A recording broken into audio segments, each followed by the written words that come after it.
ina ganin hakan kawai za mu yi.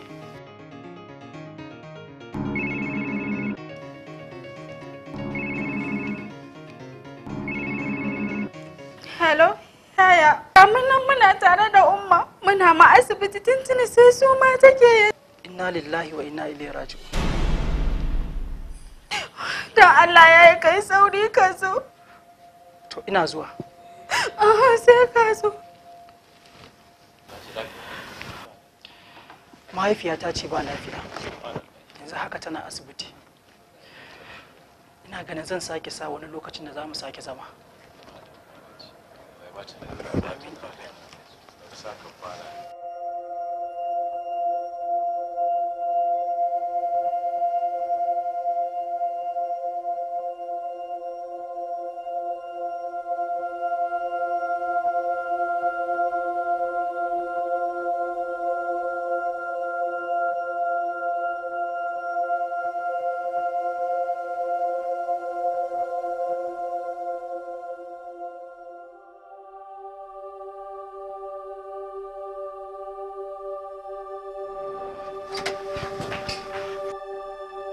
Umma, yanzu nan aka ce min kina ta suma ba, baki san wanda yake kanki ba.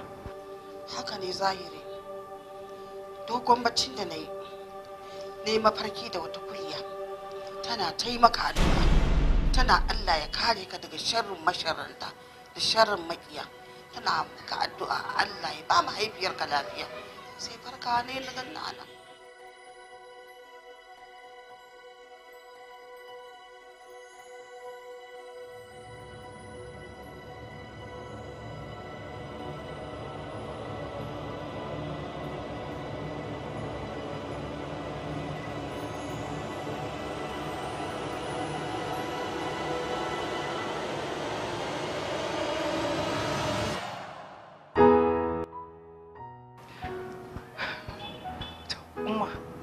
Tun da nan asibitin babu likita mu tafi wani asibitin mana. Ni yanzu jina nake ral. Ai lafiyar da nake ji yanzu a jikina wallahi tun baya ga shekara 2 ban taba jin karfi ma irin na yau ba. Alhamdulillah. Allah ya maka albarka. Allah ya maka albarka. Allah ya raba ka da duniya lafiya. Amin umma.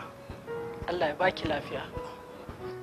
Ba abin da zan ce sai da in ce na gode ma Allah. Alhamdulillah. To yanzu mu tafi gida kenan.